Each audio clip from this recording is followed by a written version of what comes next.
విద్యను తీసుకొచ్చి రోహిణి నిజస్వరూపం గురించి మొత్తం ప్రభావతికి తెలిసేలా చేసిన మీనా, రోహిణికి విడాకులిచ్చిన మనోజ్. ఇదంతా ఎలా జరిగిందో వీడియో ద్వారా చూసేద్దాం. ఎక్కడ వీడియోని స్కిప్ చేయకుండా చివరి వరకు చూసేయండి, పూర్తిగా మీకు అర్థమవుతుంది. వీడియోని లైక్ చేయటం, షేర్ చేయటం మర్చిపోకండి. మీ లైక్, షేర్ మాకు మంచి సపోర్ట్ ఇంకా ఎంకరేజింగ్గా ఉంటుంది. ఇక మొత్తం మీద చూసుకున్నట్లయితే కనుక మీనా అయితే ఇక విద్య దగ్గరికి వెళ్ళి విద్య ఫోటోని సంపాదించి తీసుకొచ్చింది.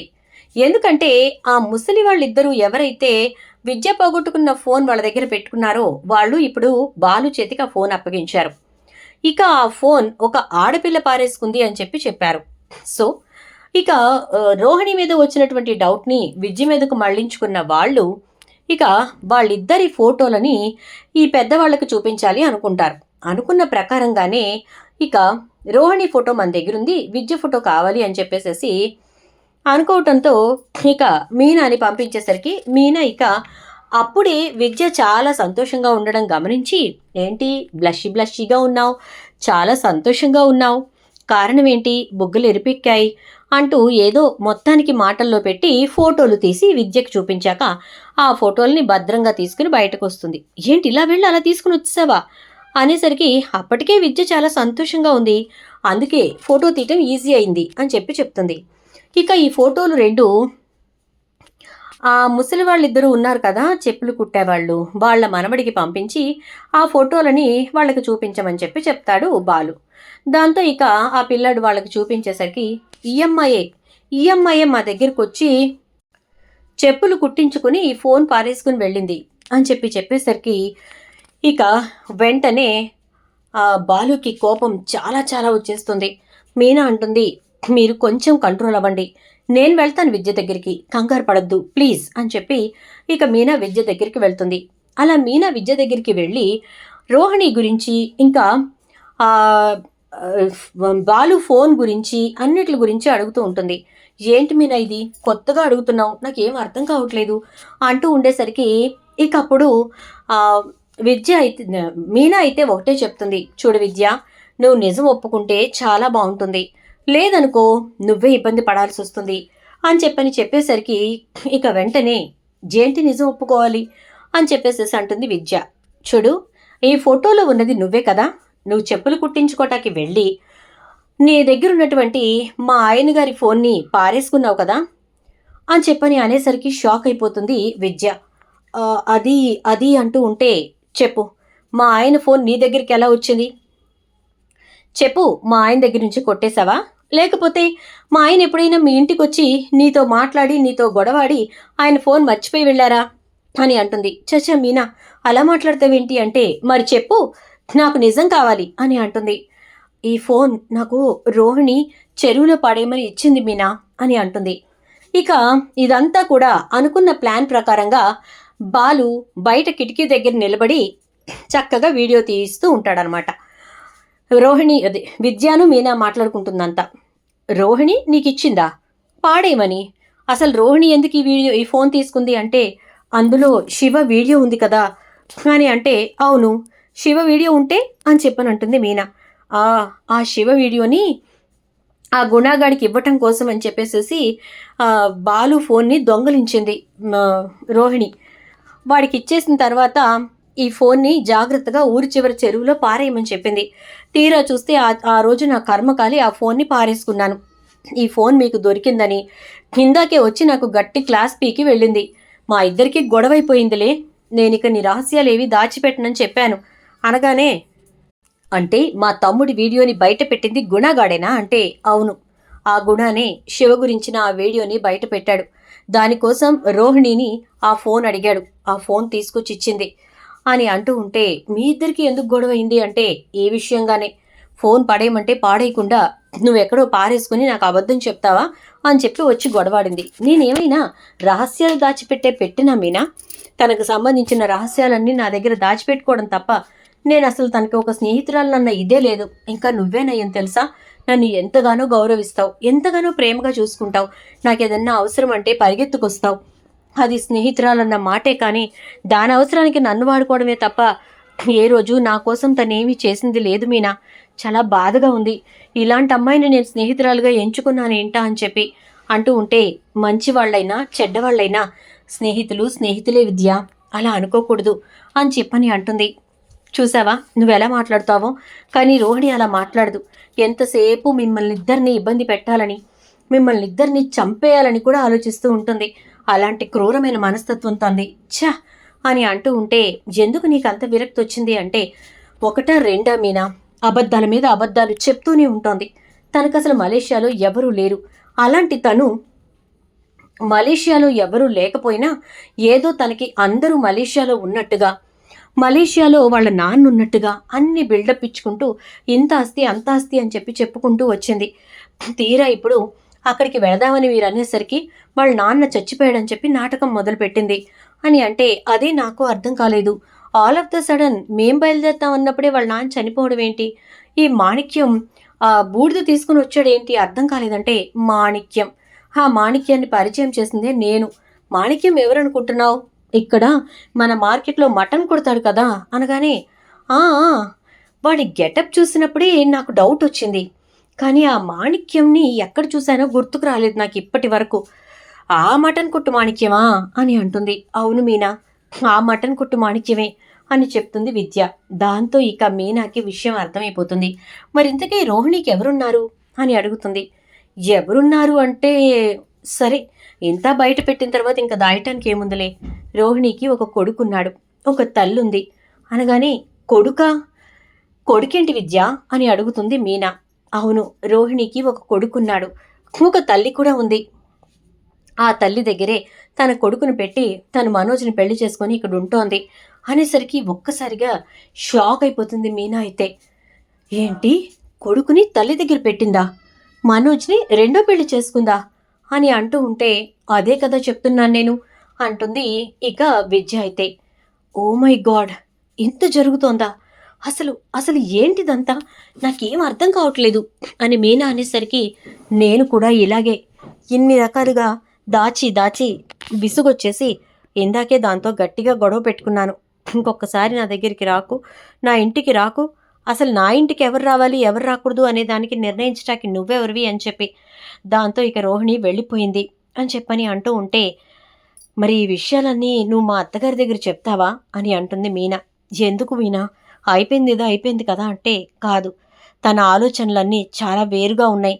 నా కుటుంబానికి తను ఏమైనా ఆ అపకారం తలపెడుతుందేమోనని భయంగా ఉంది విద్య అంటుంది మీనా. నువ్వన్నది కూడా నిజమే మీనా, ఎందుకంటే అలాంటి విషయంలో రోహిణి ఎక్కడా కూడా ఆలోచించదు.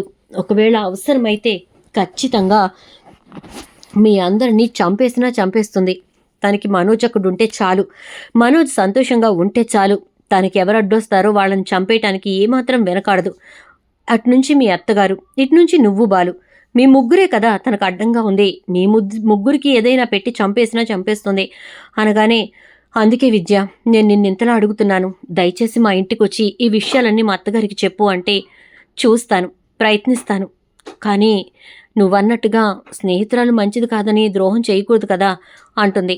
సరే విద్య, నీ ఇష్టం అనేసి మీనా అయితే బాలు వంక చూస్తే బాలు థమ్సప్ చూపిస్తాడు. ఓకే డన్ అనుకొని మీనా ఇక అక్కడి నుంచి బయలుదేరి బయటకు వస్తుంది. బాలు అయితే వామ్మో వాయ్యో వామ్మో వాయ్యో అంటూ ఉంటాడు. ఏంటండి అంటే, ఇన్ని రకాల నాటకాలు నేనెక్కడా చూడలేదమ్మో, ఇన్ని రకాల వేషాలు నేనెక్కడా చూడలేదమ్మో, ఇన్ని రకాల హైటెక్ డ్రామాలు నేనెక్కడా చూడలేదమ్మో అంటూ ఉంటాడు. ఎన్ని పేర్లు పెట్టినా మోసమే చేసింది అని అంటుంది మీనా. అదే కదా, ఇంత మోసమా, మరి ఇంత ఘోరమైన మోసమా అంటాడు బాలు. అయితే నాకు అదే అర్థం కావట్లేదండి, ఇంత ఘోరంగా మోసం చేస్తారా ఎవరైనా? అసలు ఏంటండి ఇది? లేని తండ్రిని ఉన్నాడని చెప్పింది, ఉన్న తల్లిని లేదని చెప్పింది, కొడుకుని కూడా తల్లి దగ్గర పెట్టేసిందంట. అసలు ఏంటో నాకేం అర్థం కావట్లేదండి అంటూ ఉంటే, ఆ పిల్లాడు ఎక్కడ చదువుతున్నాడో అడగాల్సింది మీనా అనేసరికి, అవును కదా అంటుంది మీనా. విద్యకు ఫోన్ చేస్తుంది. విద్య అంటే, చెప్పు మీనా అంటే, మరి తన కొడుకు ఏ ఊర్లో ఉన్నాడు అంటే, ఈ ఊర్లోనే ఉన్నాడు మీనా, మీ మామయ్య గారు ఉద్యోగం చేస్తున్న ఆ స్కూల్లోనే వాడు కూడా చదువుతున్నాడు. ఆ పిల్లాడు మీకు తెలుసు, వాళ్ళ అమ్మ కూడా మీకు తెలుసు అంటుంది. అదంతా జాగ్రత్తగా రికార్డ్ చేసుకుంటూ ఉంటుంది మీనా. ఇక తెలుసా ఎవరు అని అనేసరికి ఇంకెవరు, సుగుణమ్మ గారు వాళ్ళ మనవడు. సుగుణమ్మ గారే రోహిణికి తల్లి, వాళ్ళ మనవడు చింటూనే రోహిణి కొడుకు అని చెప్తుంది. ఒక్కసారిగా షాక్ అయిపోతుంది మీనా. అయితే ఏంటి విద్య ఇది అంటే, నిజం నిప్పు లాంటిది కదా, కొంచెం విన్నప్పుడు చెవుల్లో కాలుతున్నట్టు ఉంటుంది, గుండెలు మండిపోతున్నట్టు ఉంటుంది అని అంటూ ఉంటాను అని ఫోన్ పెట్టేస్తుంది.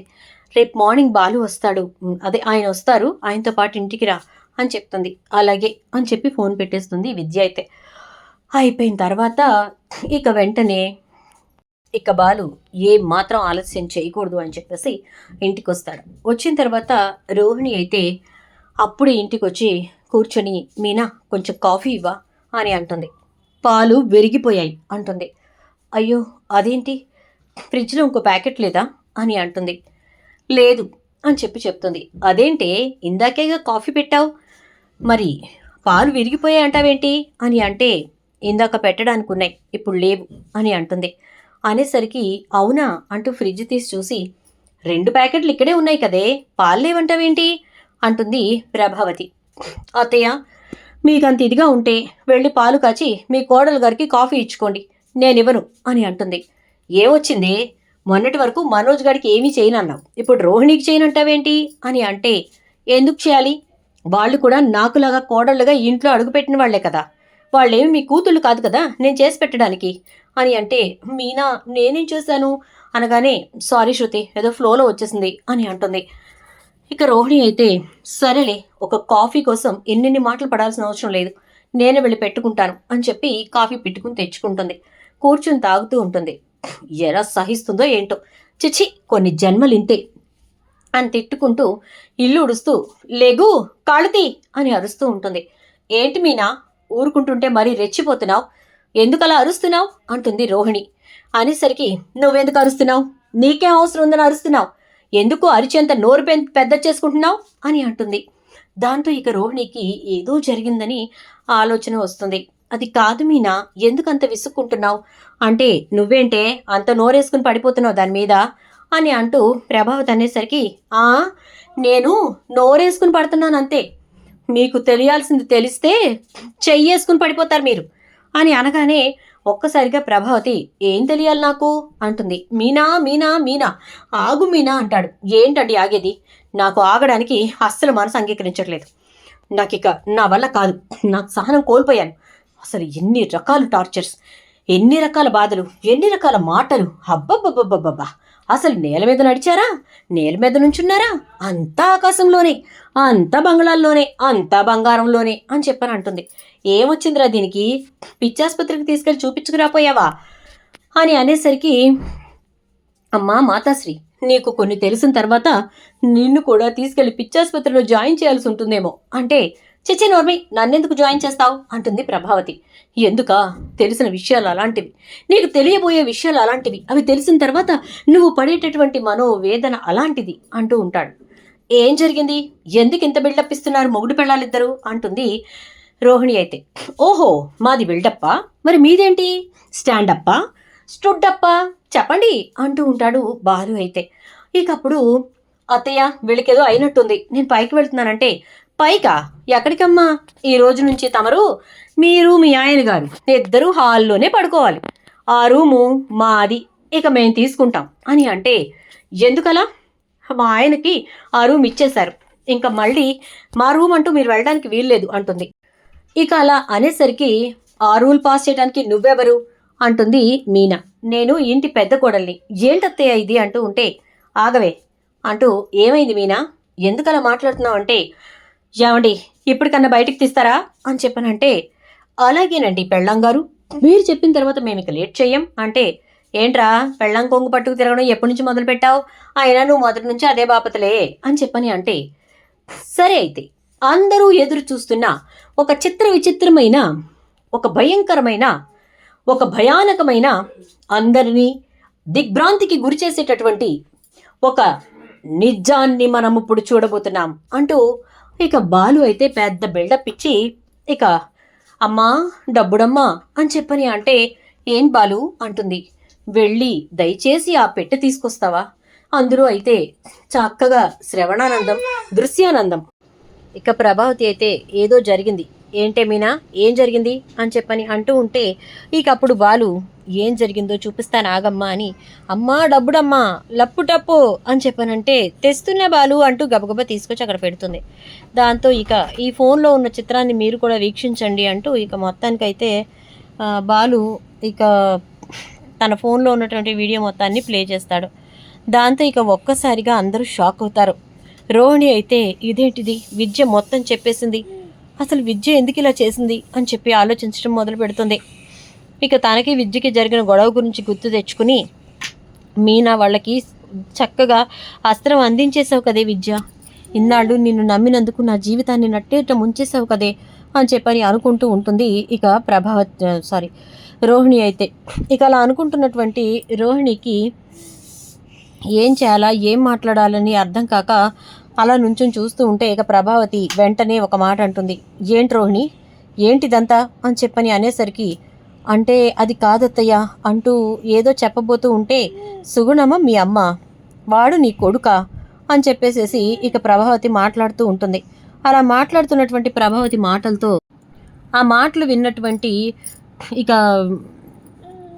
రోహిణి, అది కాదత్తయ్య, అసలు ఏం జరిగిందో నేను మీకు చెప్తాను అంటూ ఉంటే, అవసరం లేదు, ఏం జరిగిందో ఏంటో మొత్తం నీ ఫ్రెండ్ విద్య పూసగుచ్చినట్లు మొత్తం చెప్పేసింది, ఇంకేముంది నువ్వు చెప్పడానికి ఇక్కడ, ఆ అమ్మాయి చెప్పకముందు నువ్వు చెప్తే వినేదాన్నేమో, అయినా వినడానికి ఏముంది, ఒకసారేమో బాబు చచ్చాడని చెప్పావు, ఇప్పుడేమో అసలు బాబు అనేవాడే లేడని తెలిసింది, ఇంకా నీ గురించి మాకు తెలియాల్సినవి ఏమేమి ఉన్నాయమ్మా, ఒకసారి చెప్పేసి అని చెప్పని అంటూ ఉంటే మనోజ్ వచ్చి, అమ్మా నేను మాట్లాడాల్సింది ఒకసారి మాట్లాడతాను, ఇప్పటి వరకు నువ్వు చెప్పిందే చేసుకుంటూ వచ్చాను, నువ్వు చెప్పిన మాటే వింటూ వచ్చాను, నువ్వన్న మాటనే నేను చెప్తూ వచ్చాను, కానీ ఇప్పుడు మాత్రం అది కుదిరేలా లేదు, నేను మాట్లాడాల్సింది నేను మాట్లాడతాను అని చెప్పని అంటాడు.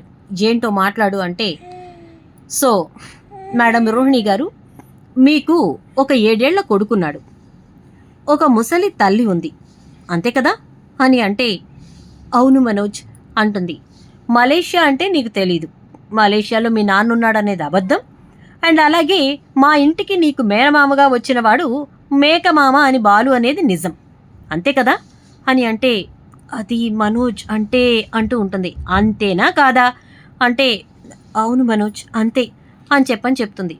దట్ మీన్స్ ఇక విషయం ఏంటంటే, క్లారిటీగా క్లియర్ కట్గా నాకు అర్థమైపోయిన విషయం ఏంటంటే, ఒకే ఒకటి, జస్ట్ నీకు కావలసింది ఒక భర్త, అది కూడా నిన్ను బాగా చూసుకుని ప్రేమగా చూసుకుని నీ మాట వింటూ గంగిరెద్దులా తల ఊపే ఒక భర్త. ఆ బకరాని నేను అయ్యానన్నమాట. అదే టైంలో ఆ కల్పన నన్ను మోసం చేసిపోవటం, నీ మాటల్లోని తీయదనం చూసి నీ అంత మంచి మనిషి మరొకరు ఉండరు అని చెప్పి నేను భ్రమపట్టం, దాన్ని నువ్వు ఆసరాగా చేసుకుని దొరికాడులే అని చెప్పేసి నీ మొదటి పెళ్లి గురించి కూడా నాకు చెప్పకుండా, నీ బిడ్డ గురించి నాకు చెప్పకుండా చాలా చక్కగా నాటకమాడి నా జీవితంలోకి వచ్చావు. కనీసం ఆ రోజున నా పరిస్థితి ఇది అని నువ్వు చెప్పున్నా కూడా నేను నిన్ను పెళ్లి చేసుకునేవాడినేమో, ఎందుకంటే నీలో నాకు నీ మంచితనం నచ్చింది, కానీ అసలు నీకు లేందే ఆ మంచితనం అని అర్థమైన తర్వాత ఇక నీలాంటి మనిషి నా జీవితంలో నాకు అక్కర్లేదనుకుంటాను, ఎందుకంటే ఒకరు వాడిన వస్తువునే నేను వాడను, అలాంటిది ఎవరినో పెళ్లి చేసుకుని ఒక బిడ్డను కని వాడిని వదిలేశావో వాడు చచ్చాడో మనకు తెలీదు, అంటే అతను చనిపోయాడు మనోజ్ అని అంటుంది. ఏంటి మొగుడు చచ్చిన దానివా నువ్వు అని చెప్పి ప్రభావతి అంటుంది. అమ్మా వదిలేసేయ్ అంటూ, సో ఇన్ని నీ బ్యాక్ డ్రాప్స్ పెట్టుకొని పైపెచ్చు నన్ను ఎన్ని మాటలన్నావు, నాకు బుద్ధి లేదన్నావు, నాకు జ్ఞానం లేదన్నావు, అసలు ఎక్కడ ఎలా ఎవరితో ఏం మాట్లాడాలో నాకు తెలియదన్నావు, నీ అంత తెలివితేటలతో మా అమ్మ నన్ను పెంచలేదులే, అందుకే నాకు తెలియదు అని అంటూ, దయచేసి ఇక నువ్వు నా జీవితంలో ఉండే ప్రయత్నం చేయకు, ఎందుకంటే నా జీవితంలోంచి ఇక నేను నిన్ను పంపించేస్తున్నాను, నేను విడాకులిచ్చేయాలనుకుంటున్నాను, ఐఎమ్ సారీ రోహిణి అని చెప్పి, బాలు చాలా థ్యాంక్స్ రా అంటాడు. ఫస్ట్ టైం ఈ లక్షలు మింగినోడు నన్ను మెచ్చుకున్నట్టున్నాడు అని అంటే, మెచ్చుకోవటం కాదురా, నా జీవితాన్ని నిజంగా నువ్వు ఒడ్డున పడేసావు తెలుసా, ఇలాంటి మనిషినా నేను పెళ్లి చేసుకుంది అని చాలా బాధగా ఉంది, ఐఎమ్ వెరీ సారీ రా, ఐఎమ్ వెరీ సారీ అంటూ మనోజ్ పైకి వెళ్ళిపోతాడు. మనోజ్ అది కాదు మనోజ్ నా మాట విను అంటూ ఉంటుంది. ఈలోపు ప్రభావతి, ఎవరూ ఏం వినాల్సిన అవసరం లేదు రోహిణి, ఇక నువ్వు వాడు అక్కర్లేదు అన్న తర్వాత ఈ ఇంట్లో నీకు స్థానం లేదు. నా కొడుకు సంతోషంగా ఉంటాడు అని నేను నా ఇంటి కోడల్ని చేసుకున్నాను. కానీ వాడి బాధకే నువ్వు కారణమైనప్పుడు ఇక నువ్వు ఇక్కడ ఉండడం అనవసరం. దయచేసి ఇక్కడ నుంచి వెళ్ళిపో అని చెప్పని అంటుంది ప్రభావతి కూడా. చూద్దాం మరి ఏం జరుగుతుందో. వీడియో నచ్చితే లైక్ చేసి వీడియో షేర్ చేయండి, ఛానల్ సబ్స్క్రైబ్ చేసుకోండి, పక్కనే బెల్ ఐకాన్లో ఆల్ ట్యాప్ చేయండి.